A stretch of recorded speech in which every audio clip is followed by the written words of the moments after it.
Hello, my friend. Welcome back to my YouTube channel. Today, I will discuss the most important part of using tense of let. Okay, let's start. মানে তোমাদের বলতে চাইছি আজকে আমি যে late দেখে টেন্সের ব্যবহার তোমাদের শেখাতে চাই। অর্থাৎ টেন্স দেখো আমরা জানি টেন্স তিন প্রকার, অর্থাৎ প্রেজেন্ট পাস্ট ফিউচার সেগুলো তো আছেই।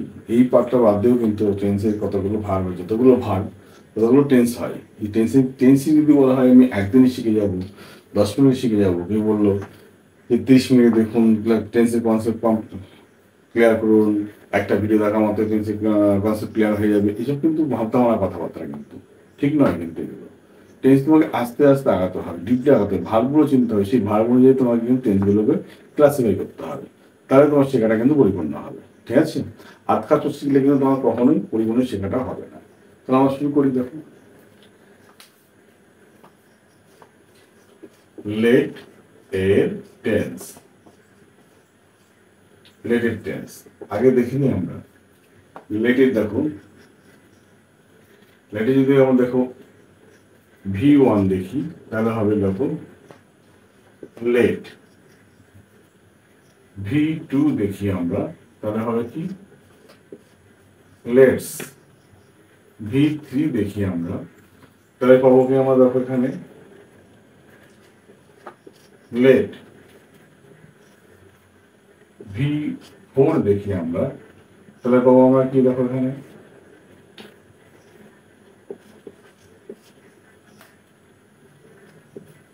লেটিং। V5 দেখি আমরা তাহলে এটা পাবো আমরা কি, এটা পাবো আমরা লেট। এটা V1 এটা কি লেট দেখো, এটা প্রেজেন্ট ফর্ম, এটা প্রেজেন্ট ফর্ম। লেটস এটাও প্রেজেন্ট ফর্ম, এটাও প্রেজেন্ট ফর্ম কিন্তু। আর লেট এটা হলো পাস্ট ফর্ম। লেটিং এটা কিন্তু কি continuous form.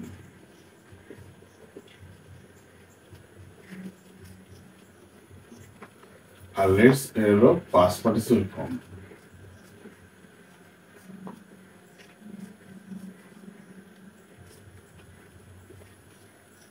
Past participle form.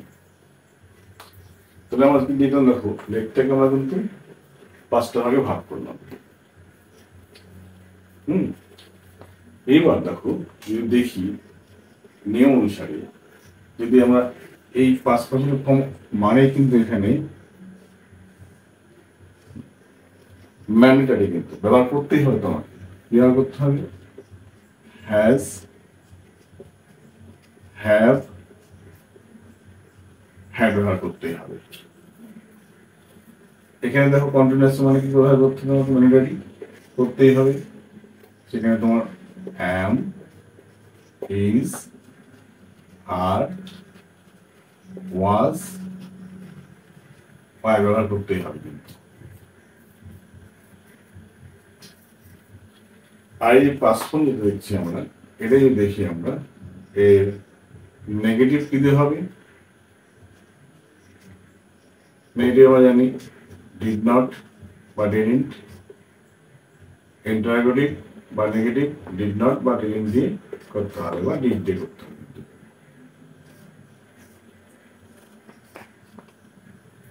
এটা কি দিয়ে করতে হবে আমাকে, এটা ডাজ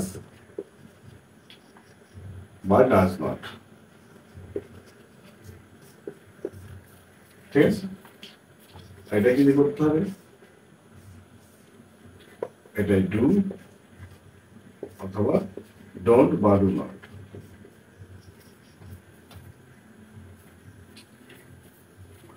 ঠিক আছে, তো আমার প্রথমে দেখো V1 দেখি।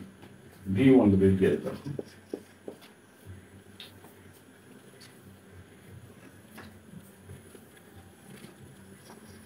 আমি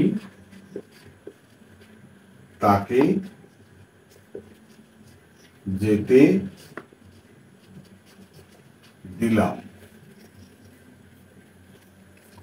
মানে এই টোটালটার যে মানে দেওয়া আছে দেখো, টোটালটার মানে অনুমতি, অনুমতি।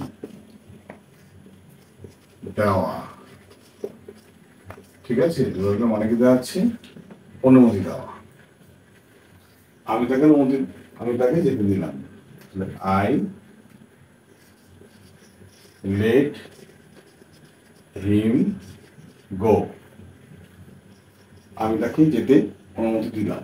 কারণ এখানে কি দেওয়া, দেখো, subject plus verb, sorry, let plus object plus V1, এই V1 এর অবজেক্ট যা হবে সেটা বসিয়ে দিলাম, ঠিক আছে? আমি তাকে যেতে দিলাম। এবার দেখো এই নাবাচক করে কি হবে, আমি তাকে যেতে দিলাম না, আই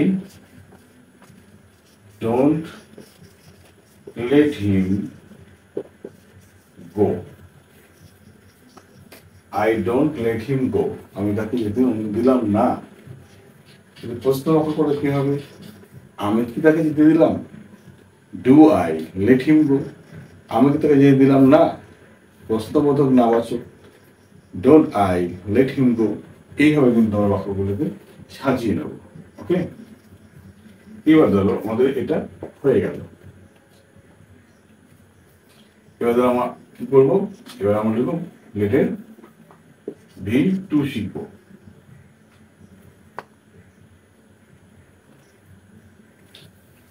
V2 তো কি হবে, দেখো এখানে সেটাকে এজ যুক্ত হবে, লেটস।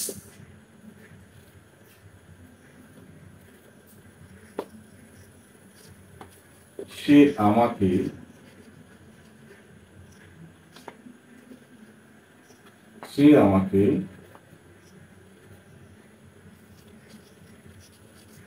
বলতে দিল,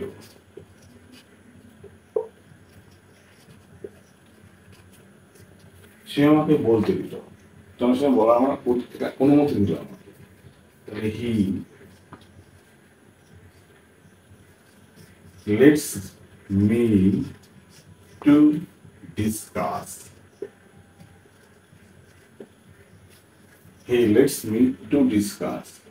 সে আমাকে বলতে দিল না, কি হবে দেখো, নাবাচক বাক্য, নেগেটিভ ফর্ম, আমাকে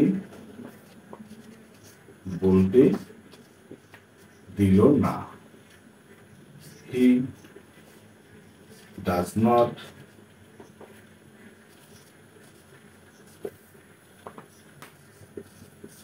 let me discuss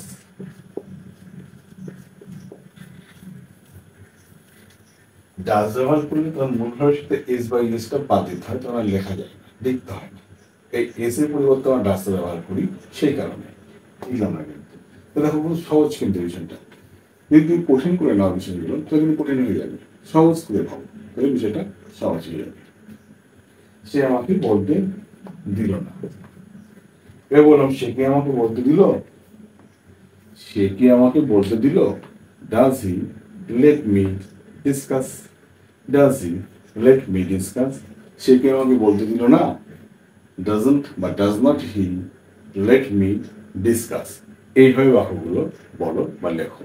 ওকে,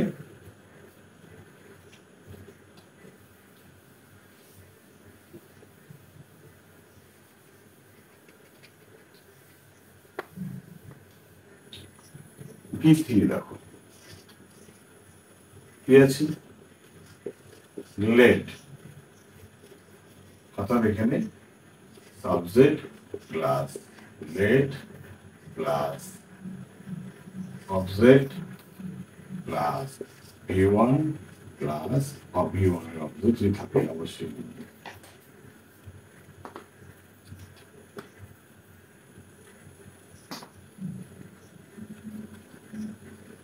তারা আমাকে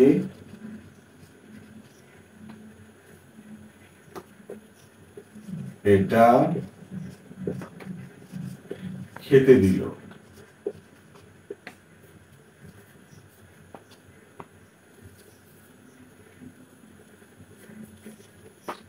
they let me eat it.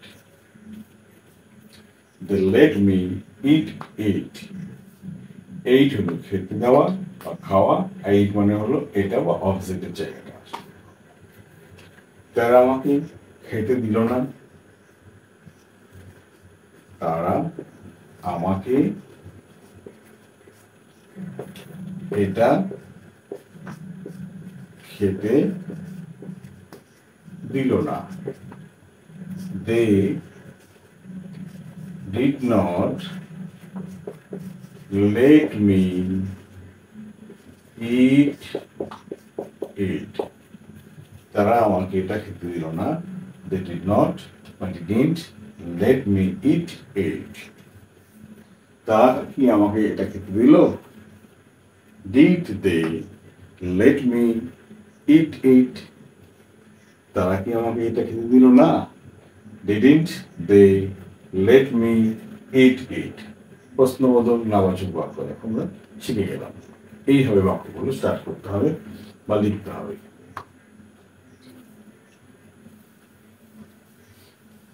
চলো আমরা V4 আমরা শিখে নিই।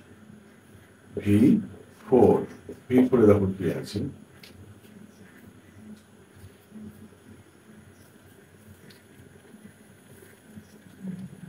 এটা অনুমতি দিচ্ছি, দিচ্ছে, দিচ্ছেন, জয় ছাড়া দিচ্ছ, এটা দেওয়া হবে। এরকম দেখো, এরকম গঠনটাকে দেখিয়ে দেখো কি হবে। বলেছি এখানে অ্যামিজার ওয়াজ এ ম্যানিটারি, এখানে দেখো এখানে করতে পারি যেটা, সেটা সাবজেক্ট প্লাস অ্যাম ইজ আর এটা প্রেজেন্টে,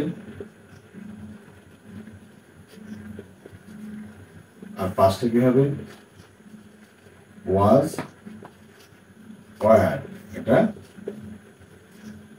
পাস্টে।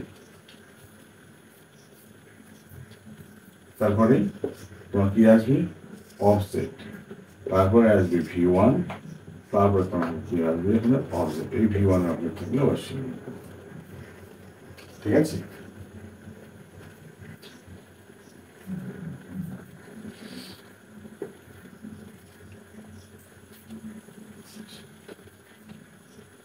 সে আমাকে লিখতে দিচ্ছে, he is letting me write. সে আমাকে লিখতে দিচ্ছে, প্রেজেন্ট কন্টিনিউয়াস টেন্স। অ্যামিজার ব্যবহার করলে প্রেজেন্ট কন্টিনিউয়াস, ওয়াজার ব্যবহার করলে পাস্ট কন্টিনিউয়াস হয়ে যাবে।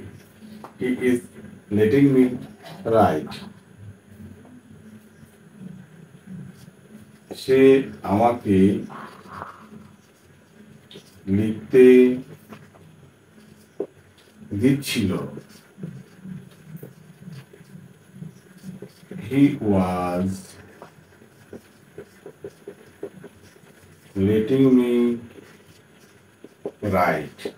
হলো, সে আমাকে লিখতে দিচ্ছে না, he is not letting me write. সে আমাকে লিখতে দিচ্ছিল না, he was not letting me write. সে কি আমাকে লিখতে দিচ্ছে, তখন কি করবো ইজটাকে অর্থাৎ সাবজেক্টের আগে নিয়ে আসবো। Is he letting me write, সে কি আমাকে লিখতে দিচ্ছিল, was he letting me write. এইভাবে আমরা বাক্যগুলো পড়বো। নাবাচকের ক্ষেত্রে প্রশ্নবোধক নাবাচকের ক্ষেত্রে কি করবো, was not he letting me write বা was he not letting me write, দুরকম স্টাইলে তুমি লিখতে পারো। ওকে,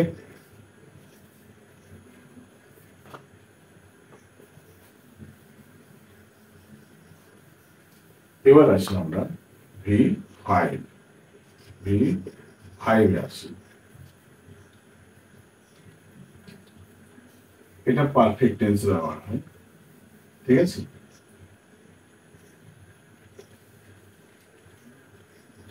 অনুমতি দিয়েছি, দিয়েছো, দিয়েছে, দিয়েছো, দিয়েছে, ঠিক আছে। সাবজেক্ট প্লাস হ্যাজ হ্যাভ, এটা প্রেজেন্ট পারফেক্টে, আর হ্যাড হবে, হ্যাড এটা হবে পাস্ট পারফেক্টে, ঠিক আছে। তারপরে কি আসবে? লেট। তারপরে কি আসবে? V1। তারপরে আসবে অবজেক্ট, এই V1 এর অবজেক্ট। যেরকম দেখুন,